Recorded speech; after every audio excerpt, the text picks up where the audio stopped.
ಮಾಸಿಕ ವೇತನ ಪಾವತಿ ವಿಳಂಬ ಮತ್ತು ನಿವೃತ್ತ ನೌಕರರ ನಿವೃತ್ತಿ ಸೌಲಭ್ಯ ಬಿಡುಗಡೆ ವಿಳಂಬವನ್ನು ನಡೆಸುತ್ತಿರುವ ಕೆಎಸ್ಆರ್ಟಿಸಿ ಕೇಂದ್ರ ಕಚೇರಿಯ ಅಧಿಕಾರಿಗಳ ಧೋರಣೆಯನ್ನು ಖಂಡಿಸಿ ಪುತ್ತೂರು ವಿಭಾಗ ಕೆಎಸ್ಆರ್ಟಿಸಿ ಮಜ್ದೂರು ಸಂಘದ ಸದಸ್ಯರು ನಡೆಸುತ್ತಿರುವ ಧರಣಿ ಸತ್ಯಾಗ್ರಹ 2ನೇ ದಿನಕ್ಕೆ ತಲುಪಿದೆ.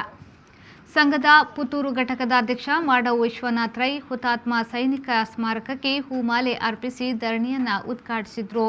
ಈ ಸಂದರ್ಭ ಸಂಘದ ಅಧ್ಯಕ್ಷ ಗಿರೀಶ್ ಮಳಿ, ಸಂಘದ ಪ್ರಧಾನ ವಕ್ತಾರ ಶಾಂತರಾಮ್ ಬಿಟ್ಲ, ರಾಮಚಂದ್ರ ಅಡಪ, ಮಾಬಲ ಗಡಿಮಾರು, ಶಾಂತಪ್ಪ, ಶ್ರೀಧರ್, ಸುನೀಲ್, ಪಿಆರ್ ಆನಂದ್ ಮತ್ತಿತರರು ಹಾಜರಿದ್ದರು. ಬೆಳಗ್ಗೆ 10 ರಿಂದ ಸಂಜೆ 5 ಗಂಟೆಯವರೆಗೆ ನೌಕರರು ಕಪ್ಪು ಪಟ್ಟಿ ಧರಿಸಿ ಮೌನ ಪ್ರತಿಭಟನೆಯನ್ನ ನಡೆಸಿದರು.